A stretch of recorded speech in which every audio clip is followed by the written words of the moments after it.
Ouais, bonjour tout le monde. Donc on a eu quelques soucis techniques avec LinkedIn, mais à première vue ça s'est résolu. Et on a des soucis avec Teams.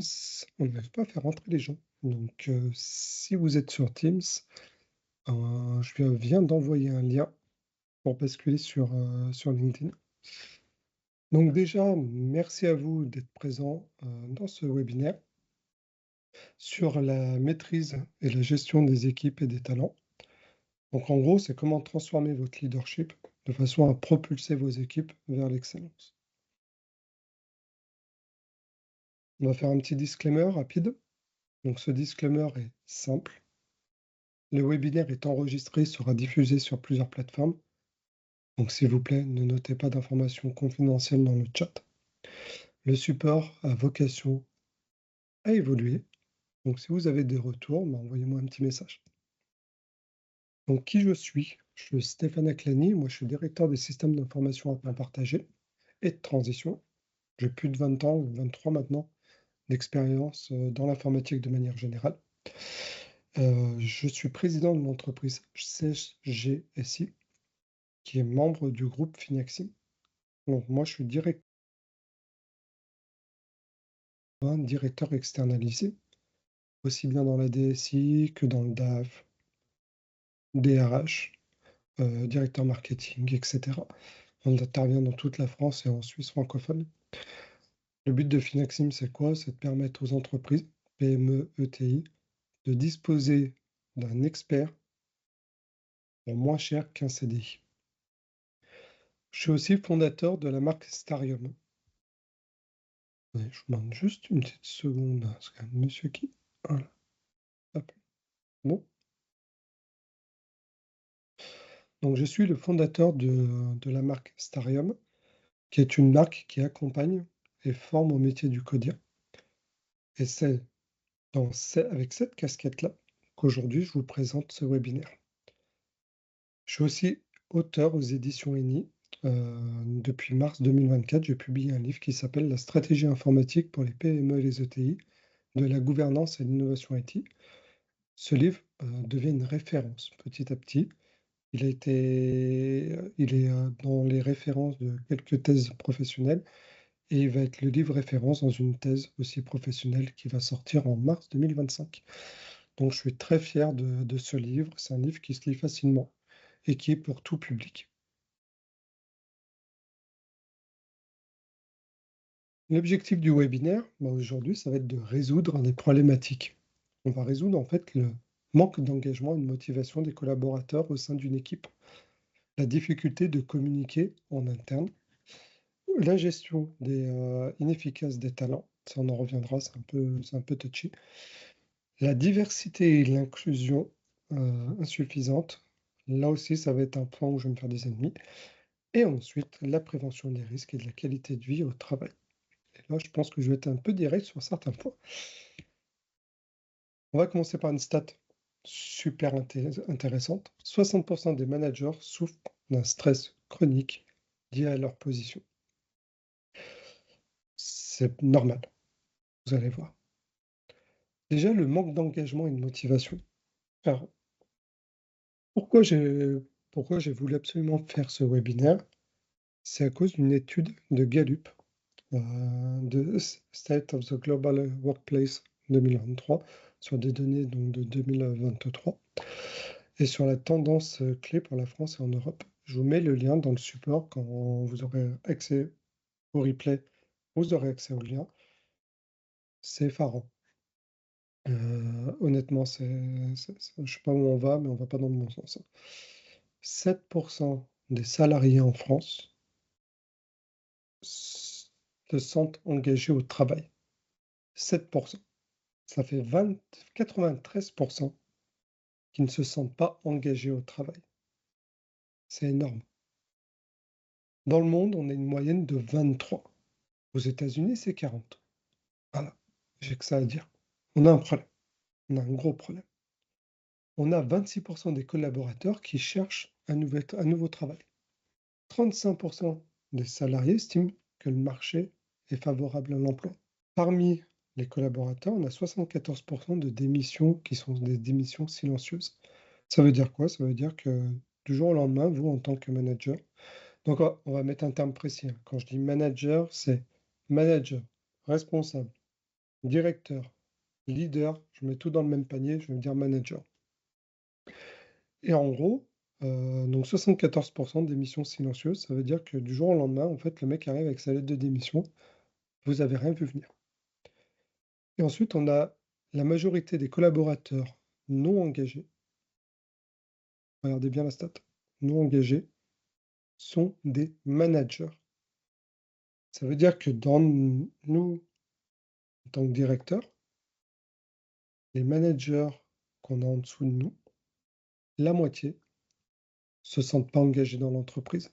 Comment voulez-vous derrière que ces personnes-là prônent l'image de l'entreprise, donnent envie aux personnes de travailler? Il va falloir qu'on fasse quelque chose. Pourquoi un tel désengagement en France? En fait, il y a des raisons assez simples. Déjà, la perte de sens de travail. Aujourd'hui, beaucoup travaillent, ils savent même pas pourquoi. Ils travaillent pour manger, en fait, mais on sait pas pourquoi. Il y a 40 ans, on travaillait pour survivre, hein, parce que si on n'avait pas d'argent, on mourait. Il y a 50 ans, c'était pareil, 60 ans, c'était pareil. Là, maintenant, en fait, même sans argent, en France, on arrive quand même à vivre.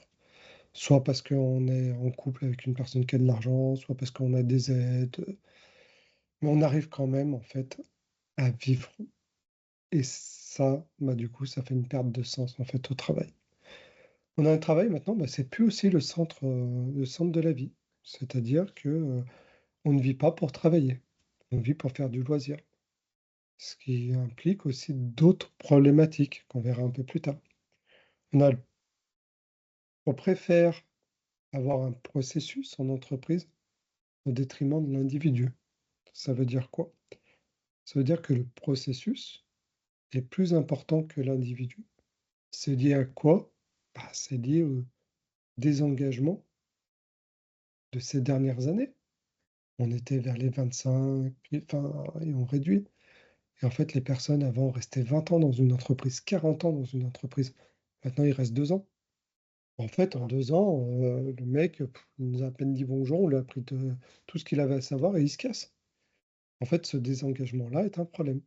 Donc en fait, bah, pour éviter ça et pour éviter dans la gestion des risques les problématiques, bah, on fait quelque chose qui est simple, on processe et on fait en sorte que l'individu, on puisse l'enlever, on puisse en mettre un autre à la place et que ça tourne pareil. Donc là, c'est le chat qui se mord la queue. Il y a du désengagement, bah, parce que je suis juste un process et je suis juste une bille dans le process. Mais en fait, on fait ça parce que bah, il y a du désengagement. Donc là, c'est un peu border, c'est un peu compliqué. L'autre chose, c'est pas de formation. On verra plus tard que la formation, il y a des moyens. Il n'y a pas d'estime de la part de l'employeur. Donc ça veut dire quoi ça? Ça veut dire que l'employeur, donc le manager aussi, bah, il dit pas merci, il dit pas bien joué, mais aussi il dispute pas ou mal. Faut pas oublier, hein, attends, j'ai encore des ennemis, pour que, pour que ça avance, il faut la caresse et le bâton. C'est comme ça que fonctionne l'humain. L'humain ne fonctionne que comme ça. Quand on dit le mot expérience, en fait, c'est le nom qu'on donne aux erreurs qu'on a faites. Ah, moi je serais toi, je ne ferais pas ça par expérience, ça n'a pas super bien fonctionné. Donc ça prouve que l'expérience, c'est nos erreurs. Il ne faut pas oublier que les erreurs, certaines sont graves, d'autres moins, et que si le mec fait des choses bien, il faut lui dire. Parce que sinon, en fait, ça se trouve, il ne sait même pas que c'est bien ce qu'il a fait. Donc si on ne lui dit pas, ça va être compliqué. Et ensuite, on a un management qui est très vertical. Alors ça, il y a du pour et du contre. Donc comment faire? Eh ben, on va combattre les émotions négatives déjà. Alors j'ai trouvé une stat qui est intéressante. Au télétravail, les gens qui font du télétravail régulièrement, donc pendant un jour, pendant 2 jours, 3 jours, 4 jours par semaine, ont plus de colère que ceux qui sont en entreprise. Donc ça s'explique très simplement, hein. Quand ton copain du bureau d'à côté a envoyé un mail et que tu l'as mal pris, tu vas aller voir ton copain du bureau d'à côté. Tu vas lui dire: «En fait, ton mail là, j'ai rien compris, puis j'ai fait une connerie». Et là, en fait, on va désamorcer. En télétravail, on va pas appeler, on va envoyer un mail encore plus salé. On a une montée, en fait, des forces et ça va au conflit. Donc en fait, le télétravail, pour ceux qui me connaissent, je suis pas forcément pour. Déjà, je suis pas pour faire du 100 télétravail, sauf dans certains métiers. Par exemple, commerce, les commerciaux, bah, ils sont en télétravail, hein. Ils sont rarement dans l'entreprise et s'ils sont toute une semaine dans l'entreprise et qui normalement, ils devraient être chez les clients, chez des prospects et tout, faut peut-être leur foutre un coup de pied aux fesses pour qu'ils y retournent. Donc ça, en fait, c'est des métiers qui sont autonomes. On a aussi des métiers, par exemple, de développeurs qui aujourd'hui arrivent à être en 100 full remote. Pourquoi? Ben, c'est parce qu'on n'arrive pas à trouver des développeurs, sur place. Donc on va les chercher, à 200, 300, 400 kilomètres et cette distance qui fait qu'on est en télétravail. On va avoir aussi, la reconnaissance de la part de l'entreprise. On va être clair aussi, dire: «C'est bien, tu as fait du bon travail». Effectivement, ils risquent de demander une augmentation, à un moment donné. On s'en fout. Si le mec il fait du bon boulot, bah, à un moment donné, il faut l'augmenter, hein. Faut l'augmenter pour s'assurer que sa paye soit au prix du marché. On reviendra tout à l'heure là-dessus. De la vision et de la clarté, ça c'est le rôle du leader. Hein. Ton bonhomme, ton collaborateur, il faudra lui dire: «Dans 2 ans, si on arrive à avoir ces objectifs-là, à ce moment-là, on te fera passer à ce poste-là. Ou à ce moment-là, on fera ça comme ça». Ensuite, on a plus de discussions avec les managers. C'est le manque de discussion qui crée les conflits. Se développer au sein de l'entreprise. Alors, se développer au sein de l'entreprise, c'est, avoir de la responsabilité au sein de l'entreprise, mais pas forcément, on peut avoir une vision qui est à 2 ans, 3 ans, 4 ans, mais on peut aussi que la personne se développe au sein du service et qu'elle devienne en fait un moteur. On verra tout à l'heure. C'est important ce mot, un moteur. On va aussi disposer d'une réelle culture d'entreprise. Donc une culture d'entreprise, il y a la culture interne et la culture externe. Moi, je le vois comme ça.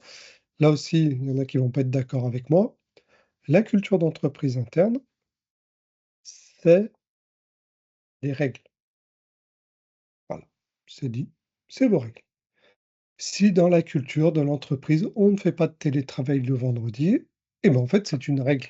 Tu fais pas de télétravail le vendredi. Parce qu'en fait, si tu le fais, tu vas te faire, gronder par les gens. Donc en fait, c'est ta règle. Si la culture de travail de l'entreprise, c'est d'amener les croissants tous les vendredis, chacun son tour, et ben, en fait, c'est la règle. Voilà, tout simplement.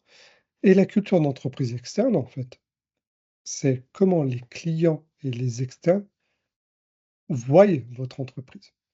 Donc si vous dites que vous êtes une entreprise qui est proche des clients et que la majorité des clients disent: «Bah, moi j'aimerais bien les voir au moins une fois par an», vous êtes pas proche de vos clients. On va commencer on a un aspect aussi, une problématique qui est la difficulté de communication interne. Donc là, je vais faire assez rapidement parce que c'est quelque chose qui peut demander 4 heures, une formation de 4 heures au minimum. Donc déjà pour communiquer, ça sert à quoi en fait la communication? Ça sert à résoudre une problématique qui est simple, qui est l'inefficacité. Donc en fait, la communication inefficace, pour être plus précis. On peut très bien penser qu'on communique, mais en fait, on va communiquer de manière inefficace. Ça va engendrer des malentendus, de la duplication des efforts et une perte de temps dans les équipes. Et là-dessus, j'en ai une bonne qui m'est arrivée. J'ai une équipe, et dans cette équipe, il y a des chefs de projet. Et pendant la réunion hebdomadaire, donc de toute l'équipe, je dis que potentiellement, on va avoir un projet qui va sortir et je dis qu'est-ce qu'on va faire dans ce projet.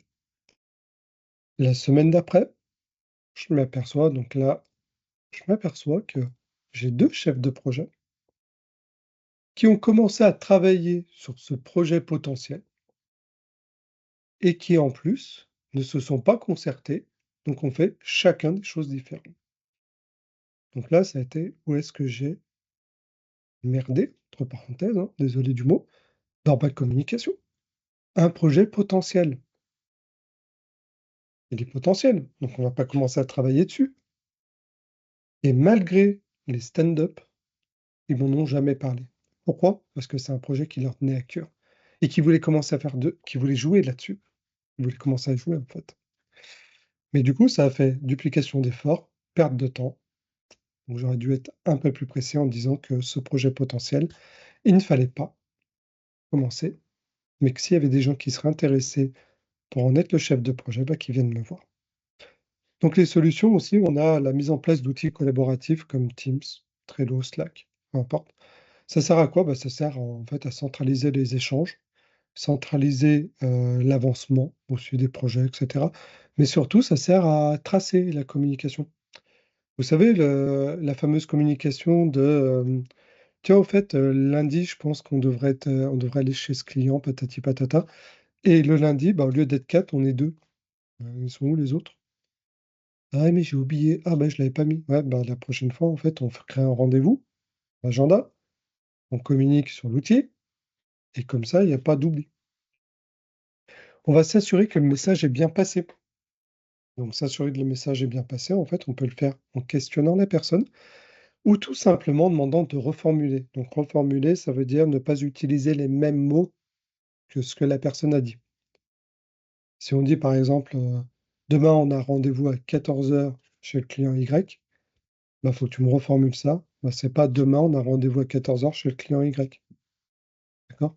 C'est On va plutôt dire, bah, après le déjeuner à 14h, on doit être chez tel client. Pourquoi c'est important ça? Bah, tout simplement pour comprendre si la personne a assimilé. Alors là, c'est un exemple bête, mais dans certains exemples, c'est un peu plus compliqué. On va mettre en place des réunions, donc il y en a 3 types. Il y a ce qu'on appelle le daily stand-up. C'est des réunions que j'aime bien faire, qui sont assez courtes. Faut pas que ça prenne 2 heures, quoi. Moi, j'aime bien que chaque membre de l'équipe prenne entre 30 secondes et 1 minute et qu'il m'explique qu'est-ce qu'il a fait la veille, qu'est-ce qu'il veut faire aujourd'hui, quels sont ses points bloquants.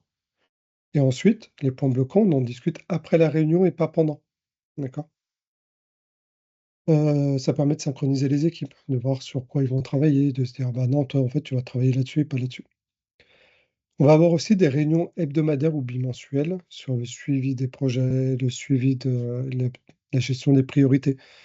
Donc c'est là-dessus où les gens auront un peu plus de temps, peuvent prendre 5-10 minutes pour s'exprimer.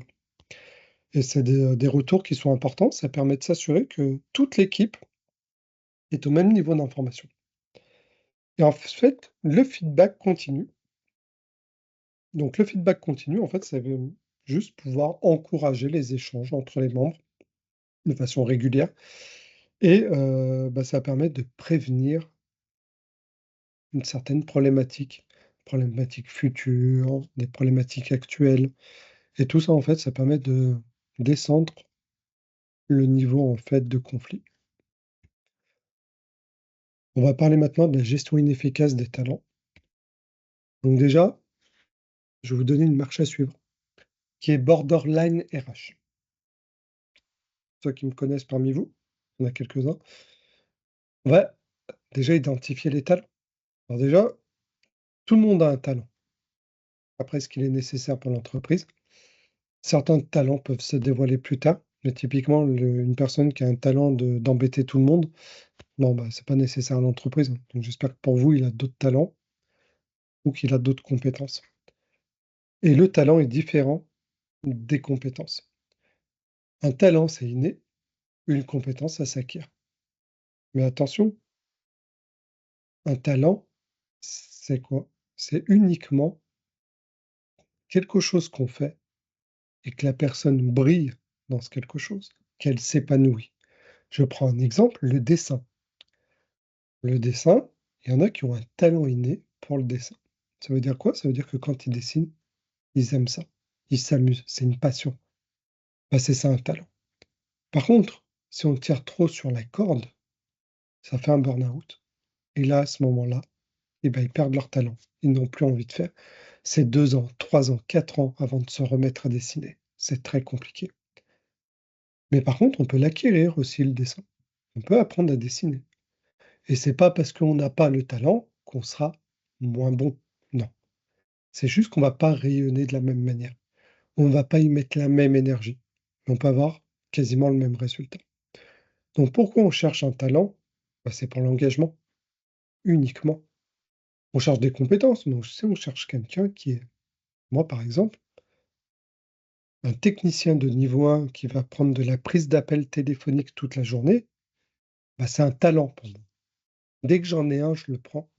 Pourquoi? Parce qu'il n'y en a pas beaucoup qui veulent le faire, que bien souvent, au bout de 3 ans, 4 ans, ils veulent faire autre chose. Mais par contre, quand vous avez une de ces personnes dans votre équipe qui répond bien au téléphone, qui est toujours agréable au téléphone, qui a envie d'aider les autres, c'est magnifique. On va avoir aussi l'évaluation des risques. Bah, qu'est-ce qui se passe si ce talent démissionne? Ou pire, il décède. Ça peut arriver, hein. Accident de voiture, on n'en parle plus, hein. C'est gore ce que je dis, mais c'est vrai, hein. Bah, faut savoir ce qu'on va faire. C'est pas au moment où ça arrive, où que tout le monde est dans le deuil, ou que tout le monde apprend la nouvelle de la démission, qu'on va, qu'on va se dire merde, comment je vais le remplacer? Qu'est-ce que je vais faire? Non, c'est trop tard en fait. Et ensuite, il faut trouver dans votre équipe qui est le vrai moteur. Donc je m'explique. Vous, en tant que leader, vous êtes là pour dessiner le chemin. En fait, vous construisez la route, mais vous n'êtes pas le moteur de l'équipe. Le premier qui me dit que je suis le moteur de l'équipe, c'est qu'il n'a rien compris à ce que c'est qu'une équipe. Non. Le moteur de l'équipe, c'est une personne qui est dans l'équipe et qui va faire avancer l'équipe. En avoir un, peut en avoir deux. Dans une de mes équipes, j'avais une fille qui était apprentie et c'était le moteur de mon équipe. Elle relançait tout le monde sur l'éthique, elle relançait sur les essais, elle relançait. En fait, elle était là, bim, bim, bim, elle envoyait en fait, elle était le moteur. Et l'équipe avançait grâce à elle, pas grâce à moi. Moi, je dessinais juste le chemin. Et ben, ça, c'est des pièces à identifier. Parce que le jour où le moteur part, en fait, votre voiture, elle avance plus. Donc, il faut savoir comment vous allez gérer ce risque. Ensuite, on va collaborer avec les RH ou pas. C'est là que mon côté un peu borderline. Les RH sont là pour former et former des talents. Oui et non. Voilà, ça c'est dit.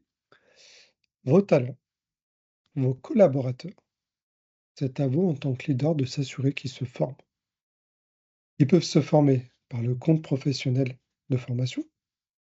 Attention, vous n'avez pas le droit de les obliger à l'utiliser. Par contre, s'ils ne savent pas comment faire, vous pouvez leur soumettre des idées. Il faut leur donner une vision. Dans 2 ans, tu pourrais faire ça. Dans 1 an, tu pourrais faire ça. On pourrait utiliser le compte de formation pour faire ça.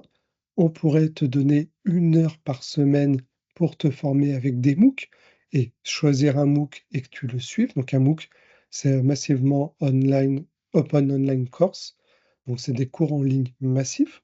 Des fois on est 200, 300, 400 à faire les cours. Et ça peut être sur 1 semaine, 15 jours, 1 mois, plus de cours où on a un cours par semaine par exemple, ou 2 cours par semaine. Bah ça, en fait, ça vous permet de gagner énormément de compétences. Moi, j'en fais énormément et franchement, je passe jamais les diplômes à la fin, je m'en fous. Moi, ce que je veux, c'est comprendre comment ça fonctionne et ensuite, on va avoir, surtout en informatique, bah, tout simplement des cours, par exemple, dans Microsoft Academy et ben, on peut sélectionner des cours, tac, tac et puis dire: «On va avancer là-dessus». Je vous ai donné la clé. Donnez du temps à vos équipes pour qu'ils se forment. C'est ça la clé. Si vous faites ça, votre équipe va se former. Vous n'avez pas besoin des RH pour ça. Vous aurez besoin des RH pour passer des certifications. Ça évite que ça soit votre collaborateur qui le paye de sa poche. Utilisez plutôt les RH pour ça. Ensuite, c'est ce qu'on a dit, donnez de la vision dans l'entreprise. Il faut que vos collaborateurs sachent où ils vont aller. Et ensuite, là, on va avoir besoin des RH, on ne peut pas les contre. C'est la rémunération à la hauteur du marché. Votre technicien, s'il est payé 20 000 balles, il faudra peut-être le monter à 26, 28 bientôt là. Parce qu'en fait, certes, il y a peut-être des leviers. À un moment donné, quand il va se barrer, en fait, pardon, quand il va partir de manière silencieuse. et il va falloir le remplacer sur le pied levé. Donc pour ça, moi j'utilise souvent le 80-20 et dans le 80-20, donc en fait c'est la loi de Pareto, je passe 20 de mon temps pour avoir 80 des résultats et le 80 des résultats suffit. Pour ça, on va jouer sur 3 leviers. La première, ça va être l'ambiance dans l'équipe. L'ambiance dans l'équipe, une mauvaise ambiance dans l'équipe, c'est la deuxième cause de départ. Deuxième, le manque de vision et de reconnaissance, eh ben, c'est la première. 35 des gens qui partent, c'est parce qu'ils n'ont pas de vision ou un manque de reconnaissance. 25 c'est pour l'ambiance et 23 pour le salaire. Donc quand vous entendez une personne qui vous dise: «J'ai quitté cette entreprise parce qu'ailleurs ils me payaient mieux», il vous ment. Je vais être clair, il vous ment. Il a quitté l'entreprise, non pas parce qu'il y avait un problème de salaire, mais parce qu'il y avait un problème d'ambiance ou qu'il ne savait plus ce qu'il foutait dans cette entreprise, ce qui l'ont amené à chercher un travail ailleurs et là, il s'est aperçu qu'il pouvait être payé plus cher et il part. Dites-vous bien que les cas où les personnes partent parce que le salaire est pas bon, c'est souvent parce que leur niveau de vie a augmenté ou qu'il y a des problèmes et que le salaire qui se fait n'a pas augmenté en même temps que leur niveau de vie. Par exemple, la naissance d'un enfant, en fait, le niveau de vie est là, on monte là. Donc il faut que le salaire qui était là monte là, par exemple. On a aussi, la personne, bah, voilà, a une rupture amoureuse. Ils étaient 2 à payer le loyer, maintenant il est tout seul. Bah, la problématique, il lui faut 3 fois le loyer. Bah, si son salaire ne couvre pas les 3 fois de loyer, bah, il va aller voir ailleurs. Donc c'est pour ça qu'on met de la communication, qu'on essaie de comprendre et si la personne a confiance en vous, il va vous dire sa problématique et après c'est à vous de dire: «OK, est-ce que cette personne, on peut l'augmenter ou pas? Comment je peux l'aider?» avec le 1 patronal et cetera et là, vous allez donner de la valeur à votre équipe. La diversité et l'inclusion insuffisante, hein. Alors là, je vais me faire taper. Ça, c'est un truc que je comprends pas, donc je vais vous le dire comme je le comprends. Ce sera ma vision. Voilà.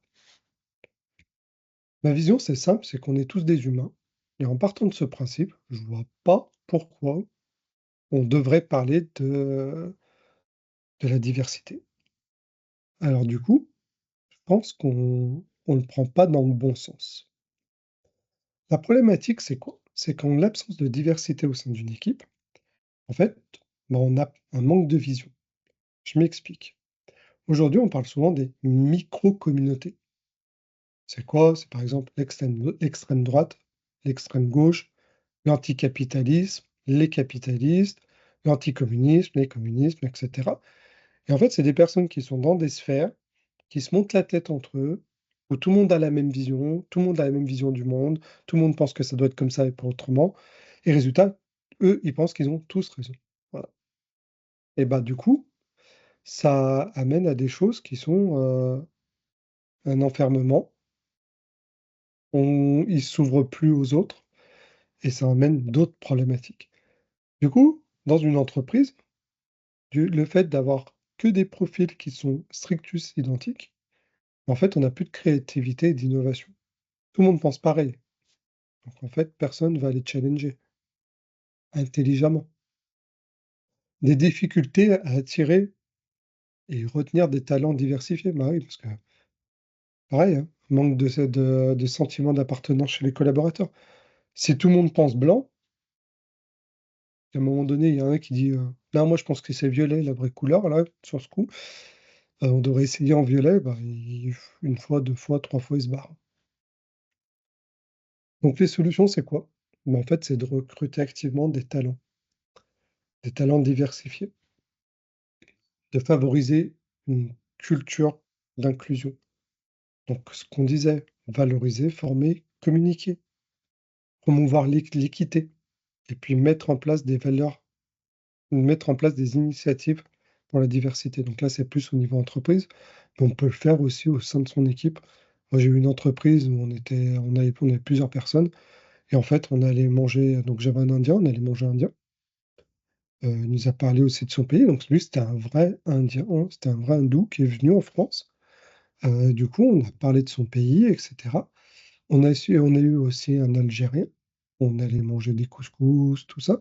Il nous parlait aussi de son pays, mais là, c'était des gens du pays qui sont venus en France. Et puis après, on a fait des bouchons lyonnais, voilà, parce que on doit aussi promouvoir la culture française, hein. On est quand même en France, donc on doit pouvoir promouvoir cette culture, mais on ne doit pas l'imposer. Tout comme on n'impose pas une autre culture, ni une autre religion. On est là et on doit être ensemble. Et c'est ça la diversité. On ne fait pas de discrimination positive, s'il vous plaît. Il n'y a rien de plus discriminant que ça. Ça, c'est un truc que je n'arrive pas à comprendre que ce concept est né.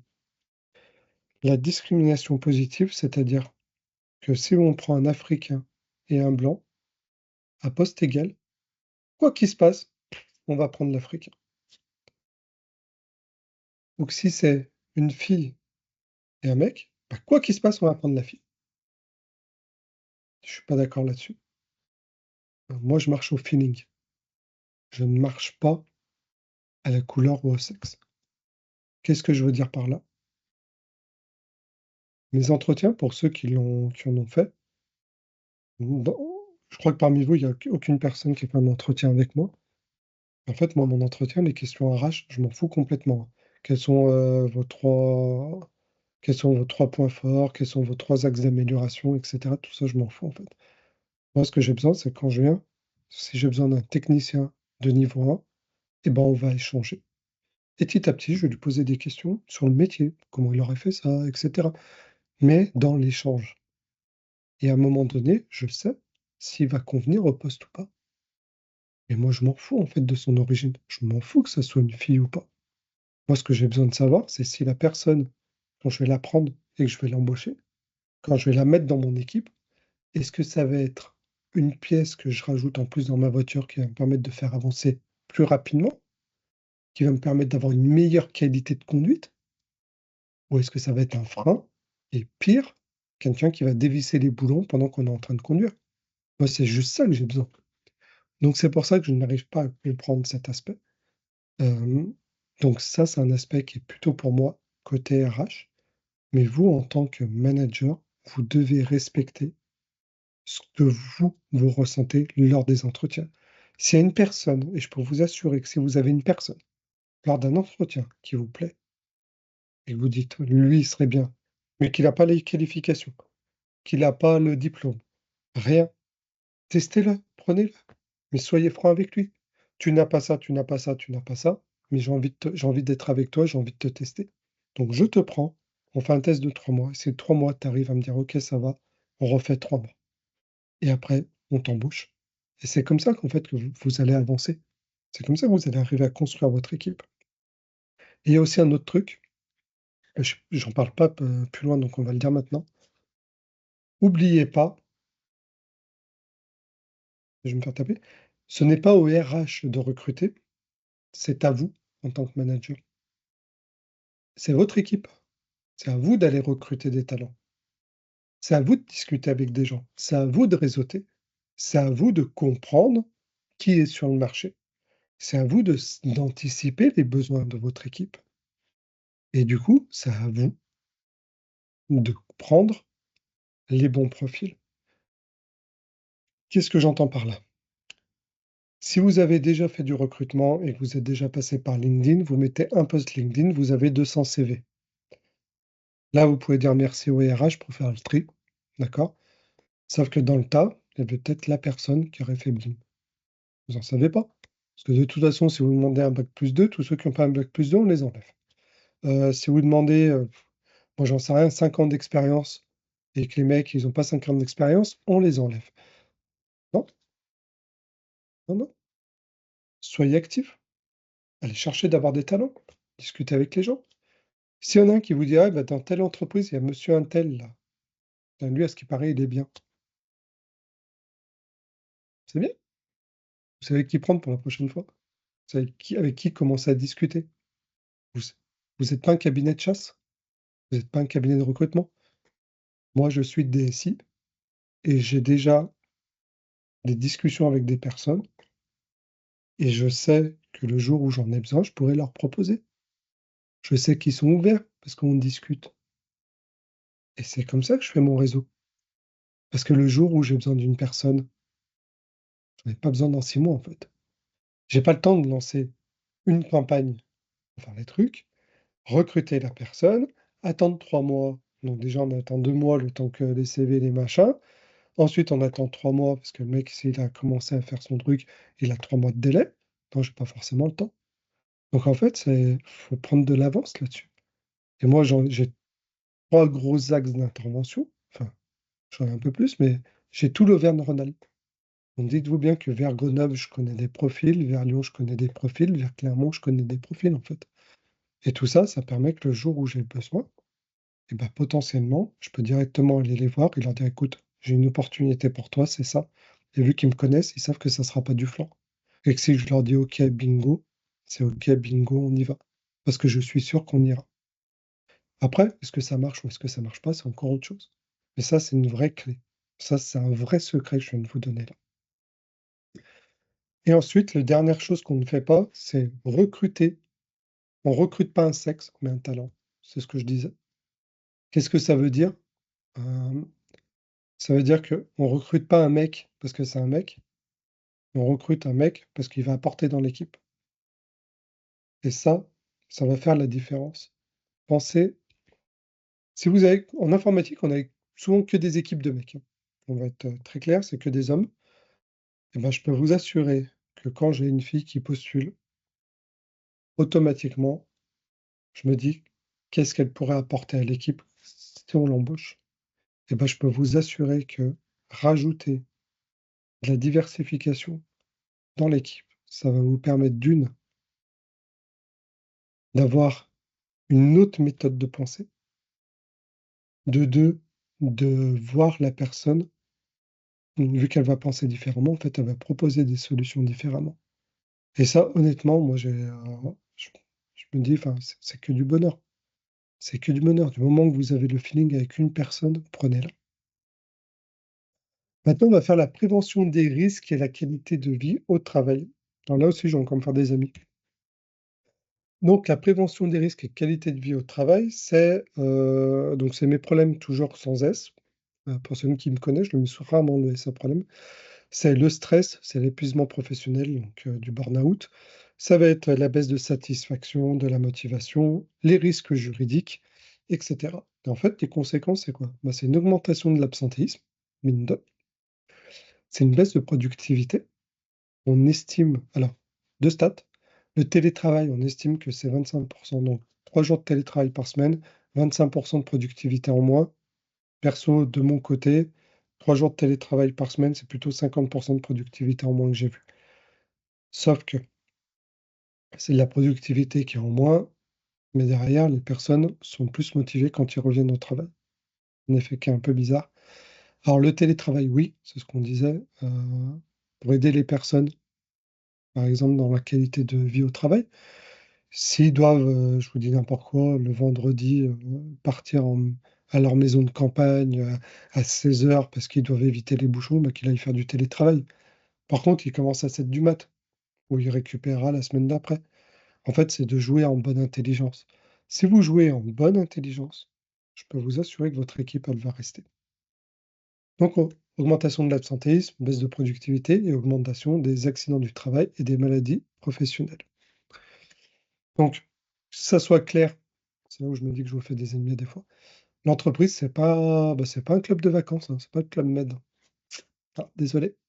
C'est pas non plus un défouloir à problème personnel. Ce sont vos collègues, mais ils sont pas là non plus pour régler tous vos problèmes personnels. Et en fait, une entreprise, elle est là pour faire du pognon. Elle est là pour faire de l'argent. C'est ça une entreprise. Sinon, en fait, on ne fait pas d'entreprise. On fait une association à but non caritatif. Mais pourtant, on passe en moyenne 12 heures par jour dans une entreprise. Et on a une vie sociale dans cette entreprise. Et on peut avoir du plaisir à travailler. La problématique en France, c'est ça. Les solutions, c'est quoi? C'est mettre en place un programme de bien-être au travail. Donc c'est ce que je vous disais, c'est avoir une culture interne de l'entreprise, même une culture interne de votre service. Ça, on peut. Par exemple, moi, j'avais certaines personnes qui avaient des enfants, et ben en fait, un mercredi sur deux, ils étaient en télétravail. Tac, tac. De façon à ce qu'un mercredi sur deux, en fait, ils puissent s'occuper des enfants pendant qu'ils travaillent. Par contre, le deal était simple. Le travail doit être fait. Je m'en fous que tu commences à 7 heures du matin et que tu finisses à 23 heures, et qu'entre-temps, tu t'es arrêté pour aller chercher tes enfants, etc. Par contre, je veux que le travail soit fait. Pour moi, c'était ce qui était vraiment important avec cette équipe. Et ça a super bien marché. L'autre chose aussi qu'on peut avoir au bien-être au travail, c'est avoir la technique du 1-1-1. Pour ceux qui ne connaissent pas, c'est je m'amuse au moins une fois par jour. Enfin, je m'amuse une fois par jour. Je prends le repos une fois par jour. Donc au moins une fois par jour, on va dire. Et je travaille au moins une fois par jour. La seule différence, c'est le temps. Je m'amuse 10 minutes. Je prends mes pauses 10 minutes, 2 fois par jour. Et puis, bah, je travaille tout le reste du temps, hein. C'est ça la différence. Bah, ça sert à quoi? Ça sert à éviter en fait, je suis comme ça? Ouais. Ça sert à éviter en fait le matin on monte, on monte, on monte, on monte, on monte et puis après on descend vers midi, puis 14 heures c'est compliqué, puis fin de journée c'est le bordel. C'est à peu près la courbe d'une journée de travail. Donc en fait ce qu'il faut c'est monter, une petite pause, on remonte un peu, après vient midi, après à 14 heures on reprend une pause plutôt vers 14 heures 15 heures. Hop. Puis on redescend petit à petit. Et en fait, ce temps-là, cette technique, ça permet juste de lisser un peu, de lisser cette courbe. Moi, personnellement, on a testé le 4 jours par semaine, travailler 4 jours par semaine, les fameux 32 heures par semaine, hein. Avant, on travaillait 46, 42, 39, 35, bientôt 32. Vous voyez, le désengagement aussi, parce que c'est plus une priorité, hein, tout bêtement. Mais par contre, c'est un avantage. Et honnêtement, le 4 jours par semaine, bien exécuté, c'est un très bon avantage. Donc c'est quoi le 4 jours par semaine? C'est en fait, on travaille que 4 jours dans la semaine, on travaille 32 heures. Par contre, le deal, on travaille 32 heures à fond. D'accord? Ça veut dire que quand on arrive le matin, on commence pas par une heure de café. Interdit. On commence par travailler. Et puis les pauses café, c'est 5 minutes. C'est plus une demi-heure. Et les réunions, mes préférées, c'est plus une heure. C'est 15-30 minutes max. Et quand les gens arrivent dans la réunion, ils savent exactement de quoi on va parler. Une réunion, un sujet, et quand on ressort de la réunion, un plan d'action. Rien de compliqué. Par contre, ça demande énormément d'efforts. Donc c'est pour ça qu'on est à 4 jours par semaine. Bien souvent, les gens vont prendre le mercredi, certains vont prendre le vendredi. Le jour à ne jamais prendre, c'est le mardi, ça sert à rien, ça tue la semaine. Et le lundi, en fait, c'est pour planifier l'équipe dans la semaine. Et ben, cette méthode, il y a LDLC qui l'ont testée, j'ai travaillé dans une autre boîte où on l'a testé aussi.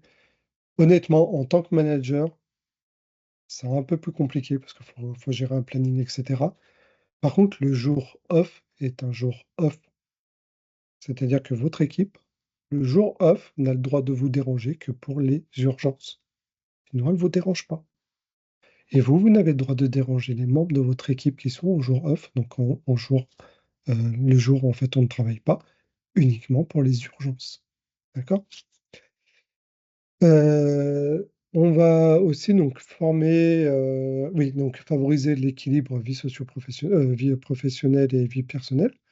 Former les managers à la prévention des risques psychosociaux. Donc là, en fait, c'est détecter un burn-out. Il y a plein de signes pour le détecter, honnêtement. Détecter les baisses de motivation, etc. Et ensuite, on va améliorer les conditions physiques de travail. Donc là, ça peut être des chaises, ça peut être des bureaux en fait qui peuvent être en bas et travailler en haut pour le dos. Ça, j'aime bien. Ça peut être pas mal de petites choses qui ne coûtent pas forcément cher, mais qui vont permettre de vous aider physiquement à ne pas avoir mal aux épaules, au cou, au dos, et du coup d'éviter les arrêts de travail. On a aussi autre chose. C'est une stat que je vous ai pas dit, mais je sais plus si je vous l'ai dit. Et là, en fait, je vais vous le dire comme ça plutôt. on a les mêmes stats que les pays en voie de développement. Voilà, ça, c'est dit. Donc ça veut dire qu'en fait, la France, maintenant, est un pays en voie de développement. Donc est un pays, en fait, ce qu'on appelle du tiers-monde. Parce que les pays en voie de développement, c'est pour pas dire tiers-monde. On a le même engagement dans le travail, on a les mêmes problématiques. Donc en fait, petit à petit, on dérive vers le bas. Et ça me pose une très grosse question, c'est qu'est-ce qu'on va devenir en France, en fait? Quand on voit que plus de la moitié des collaborateurs, des managers ne se sentent pas impliqués, mais qu'est-ce qu'on va devenir? En fait, à quel moment cette problématique, eh ben, elle est apparue? À quel moment on a laissé cette dérive? Et en fait, comment on va pouvoir surpasser et résoudre cette problématique? Donc pour ça, j'ai créé ce qu'on appelle l'accompagnement Starium. Donc l'accompagnement Starium, c'est une solution qui est unique, vous la trouverez nulle part d'autre, qui va vous transformer en fait votre leadership et propulser votre équipe vers l'excellence. C'est le mot d'ordre. C'est un programme qui est 100% orienté résultat. Donc c'est une formation e-learning avec de l'accompagnement si vous voulez. Et le but, c'est vous avez un plan d'action, vous prenez le plan d'action et vous le suivez. Et à la fin, vous serez le leader de votre équipe. À la fin, vous allez comprendre tout ce qu'il faut pour gérer une équipe. Et si vous prenez de l'accompagnement, ben, on va vous accompagner module par module sur la mise en place du coup de cette gestion d'équipe au sein de votre équipe. C'est des techniques éprouvées pour transformer votre leadership. Donc en fait, c'est toute mon expérience, de mes 20 ans d'expérience, de mes dizaines d'équipes que j'ai managées, de personnes que j'ai managées, des différents profils que j'ai vus, qu'ils soient des hommes, des femmes, quelle que soit leur nationalité, quelle que soit leur religion, handicapés, non handicapés, parce qu'on n'en a pas parlé, mais dans l'inclusion, les handicapés, c'est important. Et ben tout ça, en fait, c'est dans cette formation. On vous accompagne à chaque étape. C'est à chaque étape, vous aurez un accompagnement personnalisé. Et enfin, on vous accompagne sur 9 modules différents. Je vous ai mis le lien dans le chat. Vous avez qu'à cliquer dessus pour voir l'offre. Elle est en pré-vente, elle sera disponible fin novembre. Et fin novembre, on attaque le programme. C'est une offre limitée, alors n'attendez pas. Vous avez 30 jours où elle est à moins 50% et après on la met à plein tarif. Et elle ne redescendra pas, il n'y aura pas de promo dessus. Le but maintenant, c'est que c'est à vous de passer à l'action. N'oubliez pas, hein, vous êtes le leader, vous êtes le manager, le responsable, le directeur, peu importe. Mais c'est à vous maintenant de passer à l'action. C'est à vous de faire en sorte de transformer votre équipe, de redonner de l'engagement et de faire en sorte que l'engagement au travail soit un plaisir. On va passer aux questions. Donc, je vous laisse 20 secondes, parce qu'avec un décalage sur certaines plateformes, on va passer aux questions. Donc déjà, est-ce qu'il y avait des questions dans le chat? Oui, alors, ouais. Donc, quand tu parles de culture externe, pourquoi tu dis que les entreprises, pourquoi tu dis que les clients ou que les partenaires c'est eux qui font la culture externe? Non, je dis pas que c'est eux qui font la culture externe. Je dis que la culture de votre entreprise, vue par l'extérieur, c'est ce que vous reflétez et c'est la vérité de votre reflet. Ce n'est pas ce que vous dites. Je te donne un exemple. Si tu penses que tu es l'homme le plus beau du monde et quand tu prends en photo et que tu le montres à n'importe qui et qu'il te dit non, l'homme le plus beau du monde, c'est lui, enfin c'est une autre personne, ben, c'est l'autre personne en fait. Bon. Il n'y a pas trop de, il y a pas d'autre choix. En fait, c'est ce que je veux dire, c'est que c'est le reflet que tu donnes. Donc, si tu veux être proche de tes clients et que tu veux avoir une culture d'être proche de tes clients, ce n'est pas en les appelant une fois par an que tu es proche de tes clients. C'est en les appelant une fois par mois. C'est en allant les voir, en leur demandant leurs problématiques. J'ai fait un de mes jobs, justement, c'était de remettre de la confiance au sein des clients, etc. C'était post-Covid. Vous savez ce que j'ai fait? J'ai juste appelé les clients, je suis allé les voir, on a défini un plan d'action, on a fait le plan d'action. Confiance, pouf, exceptionnelle. Donc maintenant, bah, c'est une clé simple, hein, mais faut le faire. En fait, ça sert à ça le passage à l'action. Une autre question, tu me dis si je t'ai pas assez répondu. Une autre question. Oula, doucement sur les questions. Donc, combien on est sur le webinaire? Alors, sur Teams, donc je sais pas si tout le monde a vu le message. Sur Teams, il y avait 4 personnes qui étaient en attente. J'ai 60 personnes en tout entre YouTube, Twitch et LinkedIn. Donc 40% sur LinkedIn, enfin 40 personnes sur LinkedIn. Donc merci.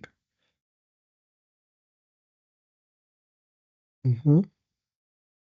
Ouais, donc là on a une autre question qui est pourquoi faire l'offre d'accompagnement? Alors, c'est ce que je disais. Moi, pour ceux qui me connaissent, moi j'aime résoudre des problèmes. Quand j'ai vu cette stat, ça m'a tellement fait mal au cœur, je me suis dit, mais comment on peut résoudre ce problème en France? Le pays descend petit à petit, en fait, comme ça. Il descend, il descend, il descend. Tout le monde dit qu'on est cinquième mondial. C'est faux. On n'est plus cinquième mondial, on n'a plus les chiffres d'un cinquième mondial. C'est juste qu'il y a une inertie avant qu'on descende. On a des pays qui sont moins bien notés que nous, qui font du 23%. 23% d'augmentation, en fait, de PIB. Nous, on n'arrive même pas à augmenter le nôtre. On est toujours en descente.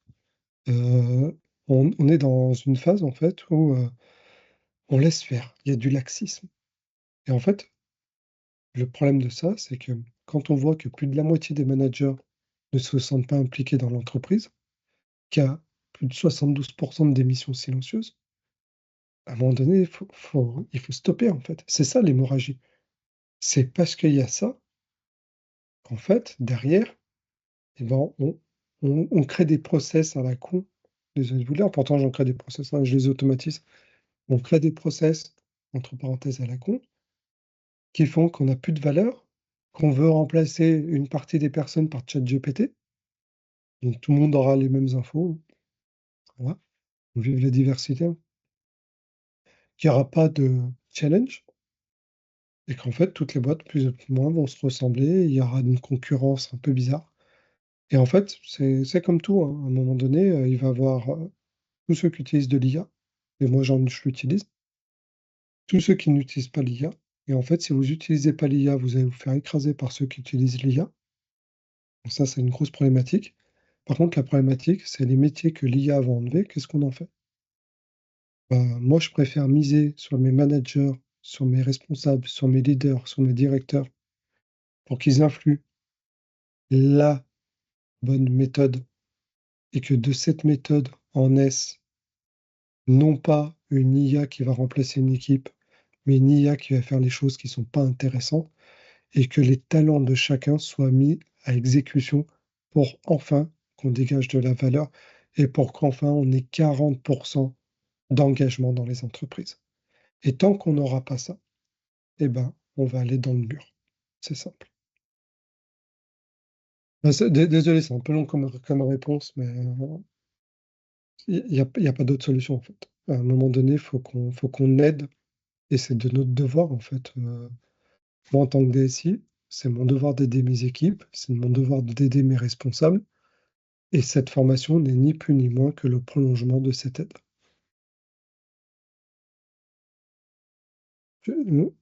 Mais les statistiques, ouais, c'est les stats que je vous ai montrées hein, là. Ouais. Donc c'est Gallup. Et Gallup, c'est toutes les années qu'il le faut. Le protocole, c'est 120 000 12 000 personnes, je crois, ou 120 000 personnes. Il explique dans le lien, tu cliqueras sur le lien là, ça va t'amener en fait sur une page. Ça va t'amener sur une page. Il y a le replay du webinaire qu'ils ont fait pour expliquer les stats, etc. Tu peux même télécharger le rapport, c'est super intéressant. Donc c'est 74% de démission. Je sais bien que c'était plus de 72. Tu le fais? Non, mais honnêtement, c'est effarant.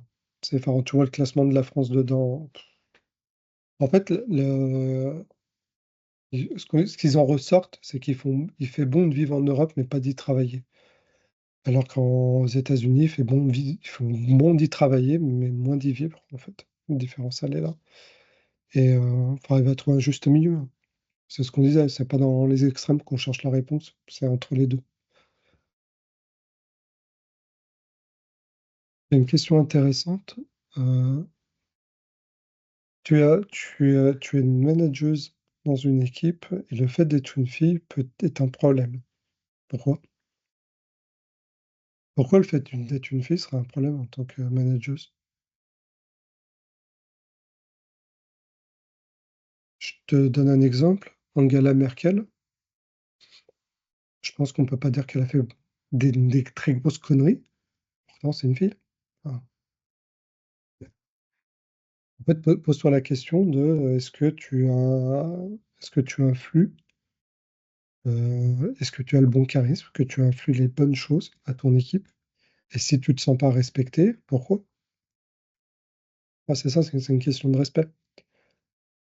Bah, c'est à toi après derrière de donner de la vision. C'est à toi d'expliquer comment on va faire. C'est à toi de mettre en place des indicateurs de performance pour voir si tout est à faire et où on en est, et de sortir le bâton quand ça avance pas, en fait. La caresse quand c'est bien, et le bâton quand ça avance pas. Le management vertical, c'est ça. Le management vertical, c'est t'as un PDG qui dit quelque chose, ce qu'on appelle la stratégie de l'entreprise, PDG-DG.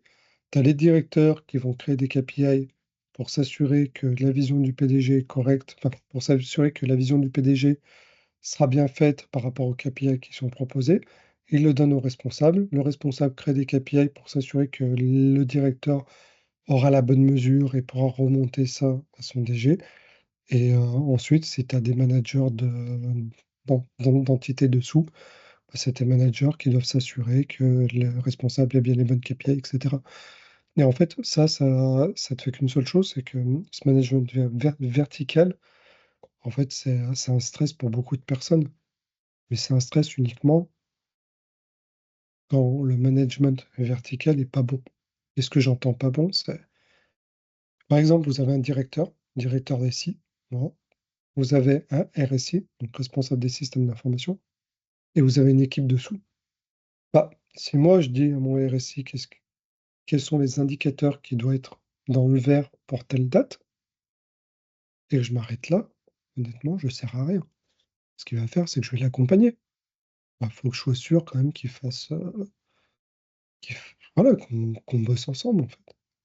Par contre, à aucun moment, je vais aller voir les mecs de son équipe et lui dire, tu bosses sur quoi? Ouais, alors tu arrêtes maintenant, tu bosses là-dessus. Non, non. Le responsable, c'est pas moi. Le responsable, c'est le RSI. C'est lui qui est responsable de l'équipe en dessous. Donc moi, si je dois taper sur quelqu'un, c'est le RSI, si ça avance pas. Par contre, le RSI, lui, doit s'assurer que son équipe fasse le boulot et avance. Par contre, là où je casse le management vertical, c'est que moi, je vais voir les équipes.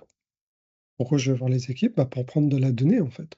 Pour voir si les gens vont bien, pour s'assurer que la charge de travail est correcte, pour s'assurer que bah, on va commencer à rentrer dans une phase, par exemple, de déploiement de logiciels, s'assurer que tout est OK. Je ne n'outrepasse pas le RSI. Par contre, je m'assure que la qualité du travail est présente, je m'assure que tout va bien. Et si j'ai un problème avec une personne, on en discute avec le RSI. Et soit je prends la personne tout seul, soit je le prends avec le RSI et on le recadre. Ça, c'est pas un management dit vertical. Et après, il y a notre management, c'est quand on fait de la gestion de projet, où là, on a des projets où on a plusieurs directions qui interviennent. Et ben à ce moment-là, c'est le chef de projet ou le directeur de projet qui va faire du management horizontal. Et là, il va devoir discuter avec le manager vertical pour arriver à avoir une ressource. Par exemple, je sais pas, le chef de projet marketing, bah, il me le faut un jour par semaine. Voilà.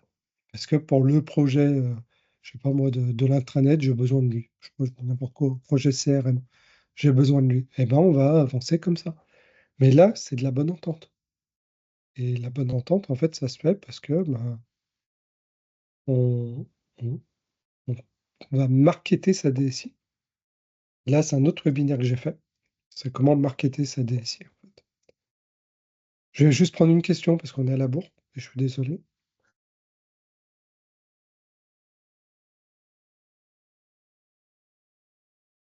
Ouais, voilà. C'est une bonne question. Donc, ce que je vais faire, c'est que je vais te passer sur la slide ici. Il m'expliquait comment j'arrive à avoir des bonnes relations avec mes DRH si je suis toujours borderline. Alors, borderline, ça veut dire qu'en fait, on passe pas de l'autre côté, hein.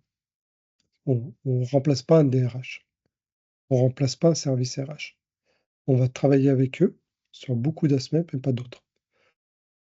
L'autre chose, c'est quand tu, comment dire? Tu dois te mettre d'accord. Moi, en tant que DSI, je me mets d'accord avec mon DRH sur où va être mon périmètre étendu. Je me mets d'accord si vous avez un RARH, RRH et vous n'avez pas de DRH, il faut vous mettre d'accord avec le RH sur comment les former, sur comment donner de la vision, jusqu'à où vous pouvez aller.